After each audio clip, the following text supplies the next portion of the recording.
Planet Earth, home to over 6 billion people, all of whom have only one question on their minds. What's for dinner? This is the big world of food.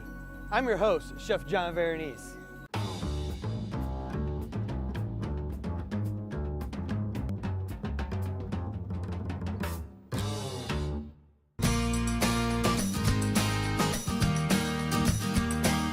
Last week on part 1 of the Big World of Food's Cooking Roundtable, John invited a few guests over to share their culinary skills with you, our faithful audience. Author of Secrets of Louisville Chef's Cookbook, Volume 3, Nancy Miller, spoke about the pros and cons of working with over 52 chefs from around the area. John's guests created a dish from Nancy's cookbook and were then brought together face-to-face with the chef who created the delectable recipe. Vicki Rogers of Light 106.9 was up first, tackling John's own pine nut encrusted feta cheese queso dip. I see you definitely have a good amount of pine nuts on this dish. Yeah, I use it for a little more of a garnish, but you know, it definitely looks really pretty. Next, Jessica Polio of Louisville Magazine tackled the bread pudding recipe created by Bourbon Bistro chef Michael Crouch. This dish brought joy to all ages, albeit for different reasons. I have a 4-year-old little girl, and she came running into the kitchen. She said, "Mama, I smell chocolate." So Did she try eating your chocolate chips before you get a chance to cook with them? she sure did. She sure did. Well, and then of course it calls for bourbon, so I had a sip of bourbon while I was cooking it. Ron Michalak of the Courier-Journal dug into the Kentucky macaroni and cheese he created based upon the recipe created by Chef Debbie Richter of Lynn's Paradise Cafe. Ron brought some show and tell material to illustrate the wonders of maple-cured bacon. You know, it burned pretty badly in the oven. We definitely have some char here there. I think that Burnt bacon. What other secrets will these Louisville chefs reveal? Find out right now as we continue our journey into the big world of food cooking roundtable, part 2. Take it away, John. Hi, I'd like to welcome everybody here to Bramer Custom Design at our cooking round table on the big world of food.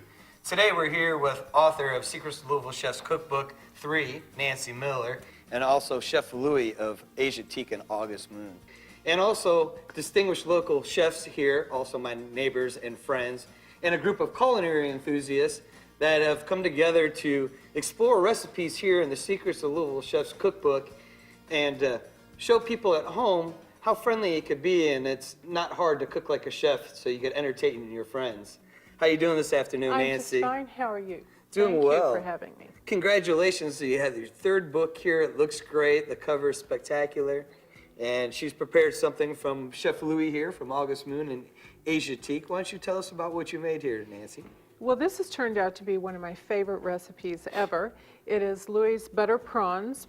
It is unbelievably quick, so it's a terrific dish to fix after a hard day at work. You come home, you don't want to spend a lot of time cooking, or it's also an excellent dish to fix if you're having a dinner party.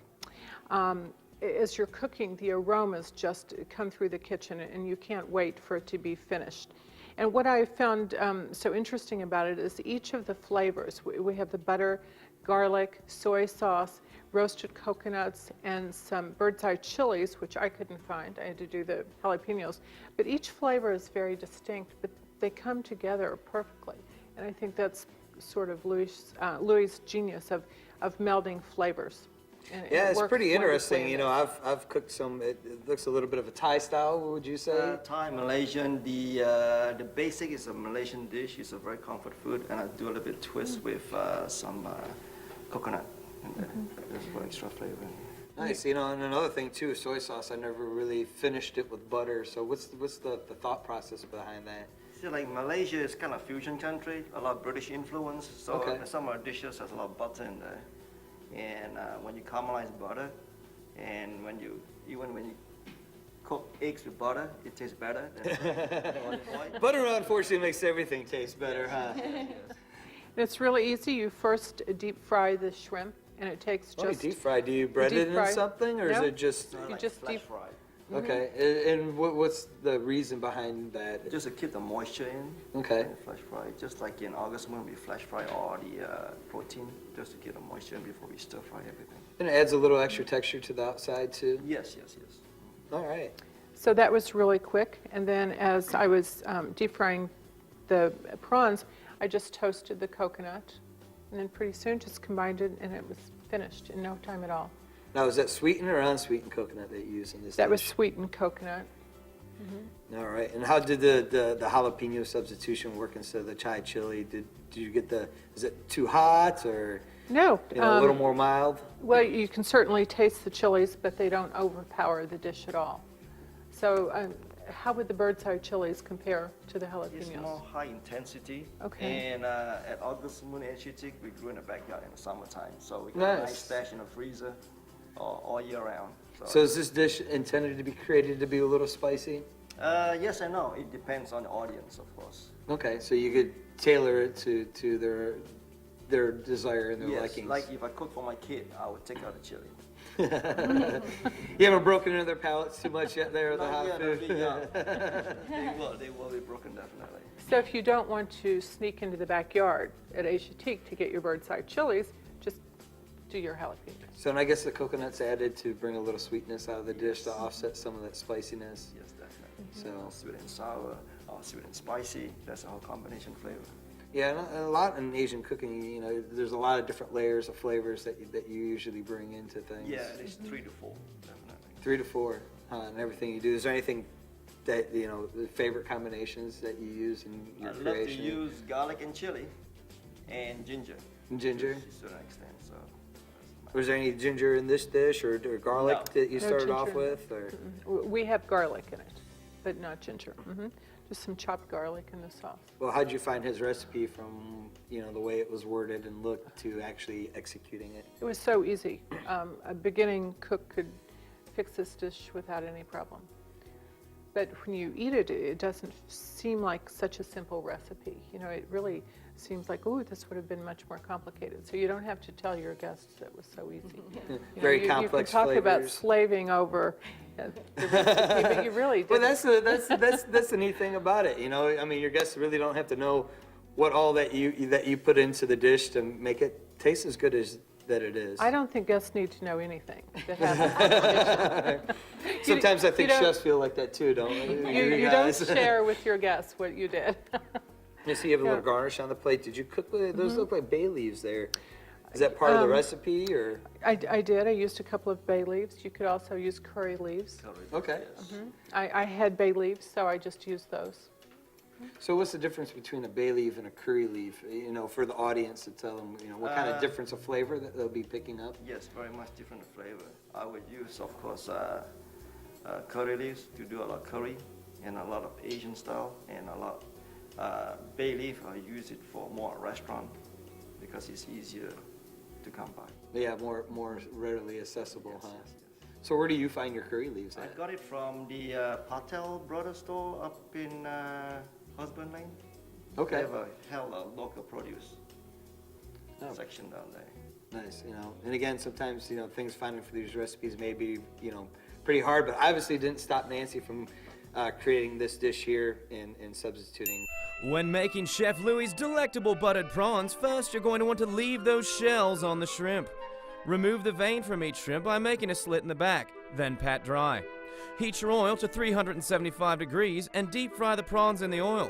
Drain on a paper towel and set the prawns aside. Melt your butter, add the bird's eye chilies, curry leaves, garlic, and salt. Sauté for 2 minutes until ingredients are fragrant. Add the prawns, soy sauce, wine, and coconut. Cook on high heat for 1 to 2 minutes.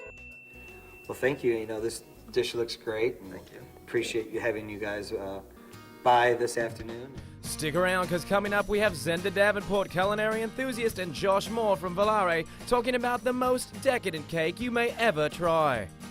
Take your taste buds on a tour of Kentucky. It's a lot of fun. Watch Secrets of Bluegrass Chefs with host Tim Laird, Saturday nights at 10:30 on WBKI. Tune in to The Barbara Bryant Show, weekday mornings at 6:30 on WBKI, CW7. Vero Nice, eclectic, contemporary Mediterranean cuisine, extensive wine list, 4 seasons patio, exciting atmosphere, fresh Kentucky proud local ingredients, vegetarian friendly, live jazz 7 nights a week. For more information, call 502-899-9904. Vero Nice, 2106 Historic Frankfurt Avenue. Make a switch you can bank on with Commonwealth Bank. Right now, open an Extreme checking account and we'll give you a cash bonus. Visit switchforcash.com today.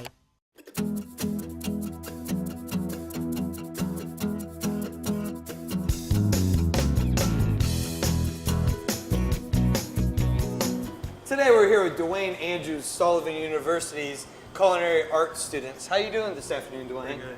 All right, so where are you from? I'm from Barstown, Kentucky. Barstown, not too far away. Not So really. what brings you to Sullivan University? Why did you choose to go to school here?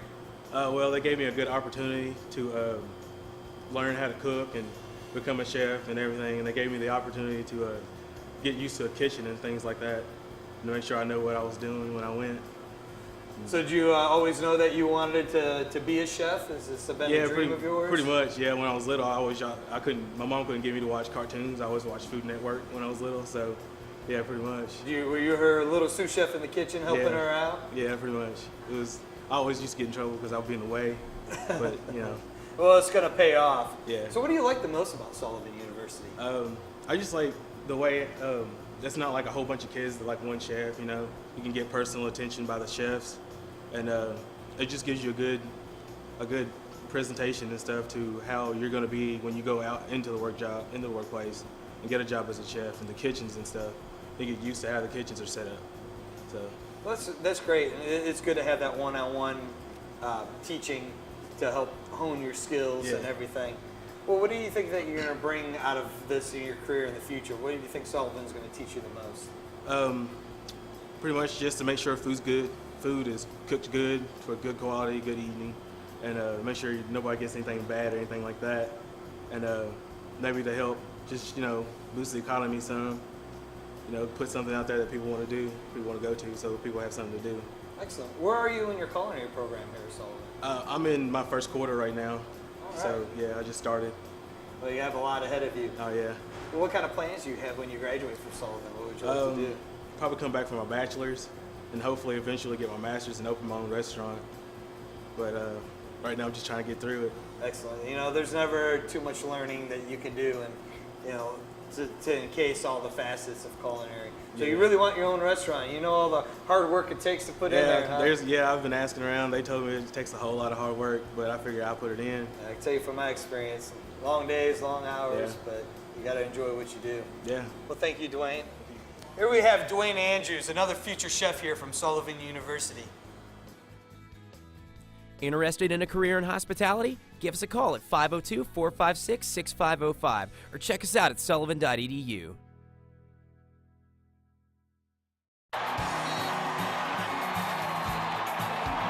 We know what it's like to be part of a great team. And the Kentucky Department of Agriculture has put one together with Kentucky's growers and food producers. Look for the Kentucky Proud symbol at your grocery store. The products are grown and made right here in Kentucky, so it just makes sense they're fresher and taste better. So be a part of our team. Buy Kentucky Proud. Nothing else is close.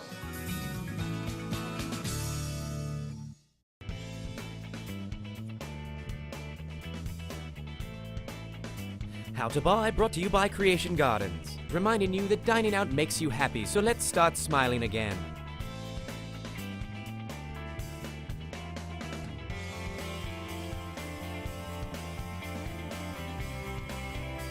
When buying fresh local produce, there are certain things to find the tastiest, freshest ingredients. Today we're here with Chef Cray of Creation Gardens, and he's going to tell us a little bit how to look for the freshest produce for our favorite recipe. How you doing this afternoon, Cray? Great, thanks for having me, John. So tell us what we have here. Well, we've got a variety of fall and winter produce here. I can sort of walk through these. The first is our hard squashes. These are real common in the fall. You're going to look for a nice firm exterior, no blemishes on the outside, and you can also look to the stem, make sure that's firm and intact. That goes for all your fall squashes. This is a red curry. And then with the hardy greens, we're really looking for a shiny texture to the leaves. You can also look to the cut base of the leaves, and you're going to look for any signs of discoloration that can tell you how fresh those are. Here we have some local Bibb lettuce. This is grown locally throughout the winter.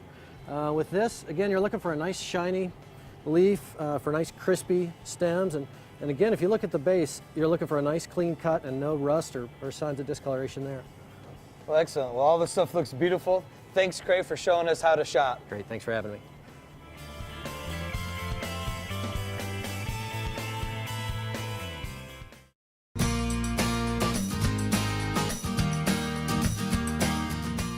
And over here we have Zenda Davenport, our culinary enthusiast here from the Highlands. She has prepared a decadent, looks like chocolate dessert here from Volare, made and created by here executive chef Josh Moore. I should also say pastry chef. Why don't you tell us what you made here, Zenda? Thank you. This is Chef Josh's chocolate frangelico torte. It is a bit labor intensive, but well worth it.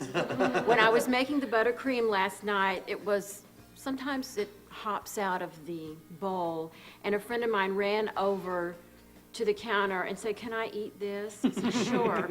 And she loved it. Even off the counter, it's quite delicious.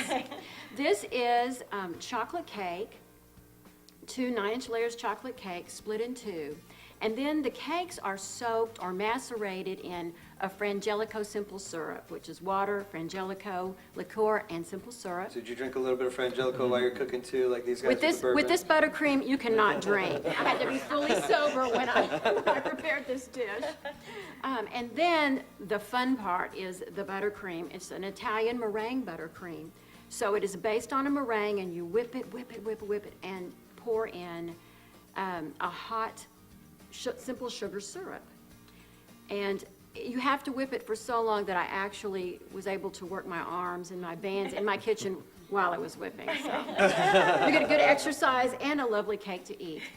And I know Italian buttercreams are one of the most difficult to make because of the tempering of the sugar and it really getting is, the it's sugar at the right challenging. temperature, Yes. because then you get it to start to make candy. Yeah, you have to get it to the softball stage, and if it goes over, then you've totally ruined the buttercream and have to start over, So unfortunately. was this your first attempt at the buttercream, or did you have to do it a couple times to get it right? Well, actually, I've made buttercream in the past, so but this was challenging because I think of the massive quantity, because this is about 1.5 pounds of butter. Wow. Somebody likes to cook with some butter, don't they? Yeah, Josh was telling us a little interesting thing earlier about his wedding cake. Why don't you tell us how many pounds of butter you used in your wedding I used cake? 16 pounds of butter. I made my wedding cake for me and my wife, and used 16 pounds of butter in the cake and icing. Well, was there any cake in there, or was it just all butter? It was rich. I bet. I bet you had no complaints. No. It was a marzipan cake. It was wonderful. And I used this Italian meringue buttercream on it. This is actually one of my favorite icings to use, but it is very labor intensive. And a lot can go wrong with it. If you overcook your simple syrup, if you don't let your syrup cool down a little bit and you start to steep that into your egg white, you'll actually get little pieces of scrambled egg white in. And this is beautiful consistency on this. The buttercream smooth. Looks like you did a great job on the recipe. So. Any recommendations for the home cook when they do mess it up, what they could do with it? If they do mess it up, what they can do with it? If, say you cook your syrup a little too long, or you have little pieces in it, it could still be used. It'd just be a little stiffer if you cooked your syrup too long. If you have little pieces in it, you could always run it through fine mesh chinois and get the pieces of egg out. Or you could just always sit down with a bowl Or and you some could. chocolate cake and just eat it that way. Like, oh, this is my mistake, I'm gonna eat it here. It's a great icing because it's very mousse-like and custard-like. It's real dense and just has a great texture to it. Once it sets up in the refrigerator, it really keeps its shape well. So for wedding cakes, it's great. I can make them, refrigerate them for a day, and then transport it easily without having to worry about the icing. All right. You said you have chocolate cake here. It's macerated with some frangelico. You have a buttercream. What else do we have in this cake? Other than the squiggles on the top, that is it. And that's just a little bit of tempered chocolate that you've melted and made design out. And Yes. And you flavored the buttercream, obviously, which is, it looks like chocolate. Is there a little cocoa powder There's in there? Or? actually the cocoa powder is in the cake, but the buttercream is sweetened with bittersweet chocolate. It also has a little bit of rum and a bit of vanilla extract also. All right, excellent. Yeah.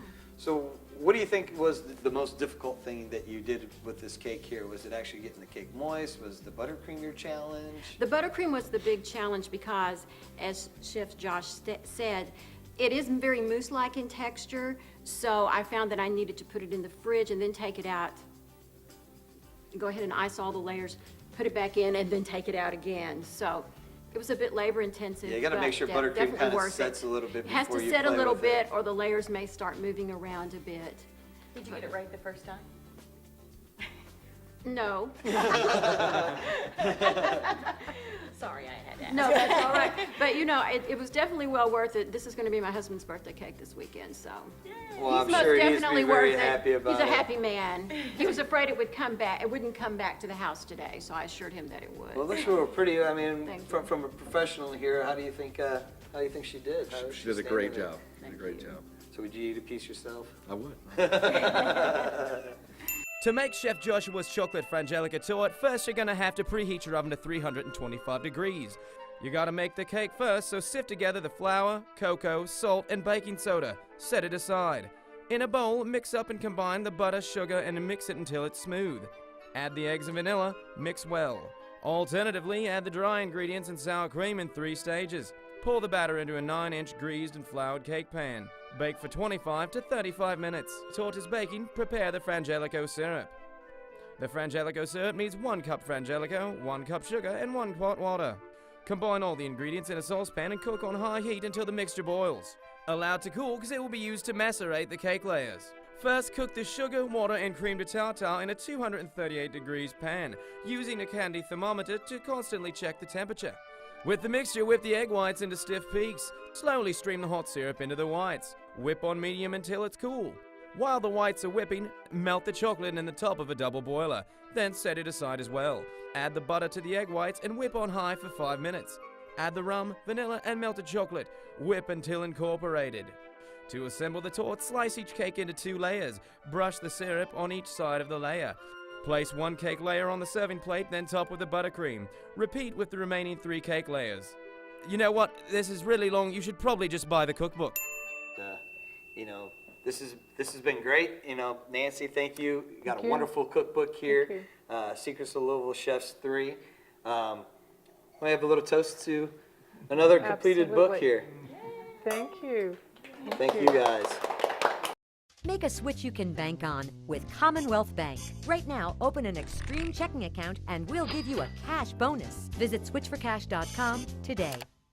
Vero Nice, eclectic, contemporary Mediterranean cuisine, extensive wine list, 4 seasons patio, exciting atmosphere, fresh Kentucky-proud local ingredients, vegetarian friendly, live jazz 7 nights a week.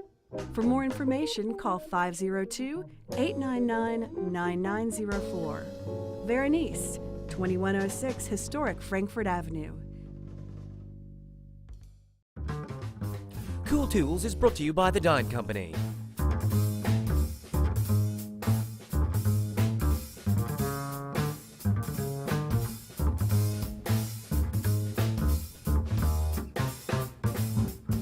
Welcome to another Cool Tool segment here, sponsored by the Dine Company. We're here with owner Richard Manius to show us some cool cleaning supplies for your kitchen. What do we have here? Well, what we have is our normal green scrubber pad with a sponge. We see these every day. This is more for our heavy-duty cleaning. Yeah, but it scratches your fine porcelain and china, so we don't want to use this one. What do we have here? This is a turbo pad. It's ergonomic for your hand. It's organic material that resists scratching. All right, and it's great for cleaning stainless steel and cooktops here. And we got the sponge here to wipe it all up. And here we have microfiber. Microfiber. And they're great for polishing glasses. And it's lint-free, so you have nice clean glass and no spots. Great for when you're entertaining. And for the heavy-duty cleaning, what do you have over here, Richard? What we have is a grill cleaning system. It's a grill screen with a holder. You put the grill screen on there and you scrub your grill, your flat grill, back to new. Well, those are some cool cleaning supplies from the Dine Company. For all of your culinary needs, come to the Dine Company at 3110 Preston Highway or check us out at dinecompany.com. Tune in to The Barbara Bryant Show, weekday mornings at 6:30 on WBKI, CW7.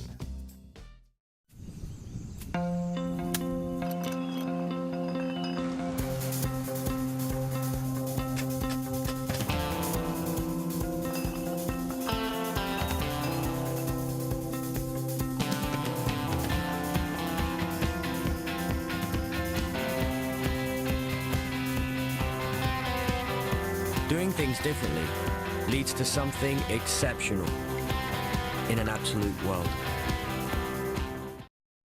Welcome to another exceptional experience brought to you by Absolut. Let's see what exceptional cocktail my award-winning bartender Rory is going to shake up for us today.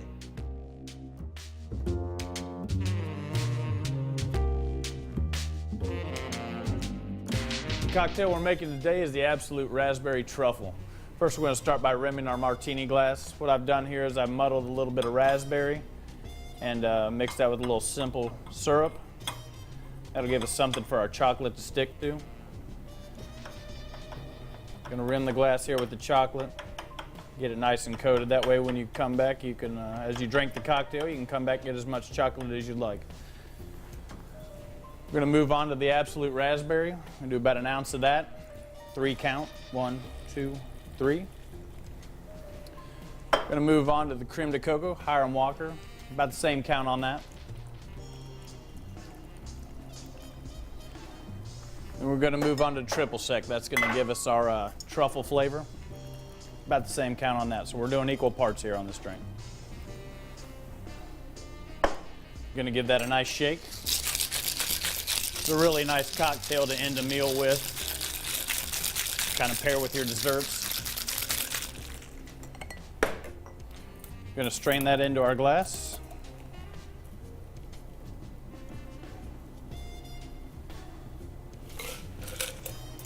And finish that with a skewer of raspberries. Now that's an exceptional cocktail.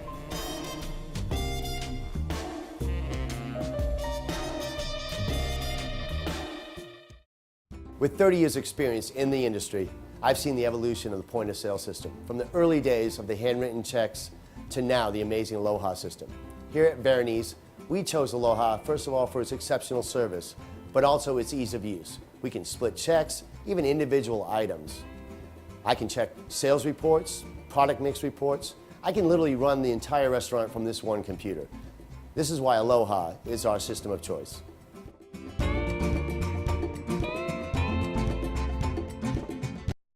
Make a switch you can bank on with Commonwealth Bank. Right now, open an Extreme checking account and we'll give you a cash bonus. Visit switchforcash.com today.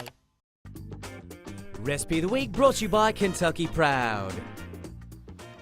Today we've had a lot of fun. I got to bring in some of my friends to create some recipes from the Secrets of Louisville Chef's Cookbook. And we've even brought in the chefs today to share their tips and secrets of creating the recipes that they bring in the restaurant. And cooking is really fun. We have a great time in the kitchen, and it's passion and creative. And today, to end this cooking segment of the Secret Chef's Cookbook, I thought it'd be great to end it with a dessert, my peaches and cream crepe recipe. I have made some crepes, which are thin, lacy pancakes, and they're filled with a pastry cream, which is a custard. And if you don't want to make the pastry cream, vanilla pudding would be a wonderful substitute. Also, peaches that I have candied in some sugar. You could also use some fresh peaches for this recipe. And I've topped it off with my homemade vanilla bean ice cream. That's what I said, true vanilla bean. And it's very simple. We just make a custard, more like a gelato, very rich and creamy, and freeze it to make it very simple for people at home. And I've topped it off with some caramel sauce. And you might as well cook like the chef and make it all nice, make a beautiful presentation. I put the caramel in the squirt bottle and just made a nice little design on top of the crepes. And for this recipe and many more, visit bigworldoffood.com. Until then, I'm your host, Chef John Vero Nice. And in the meantime, visit me at my restaurant, Vero Nice, 2106 Frankfurt Avenue.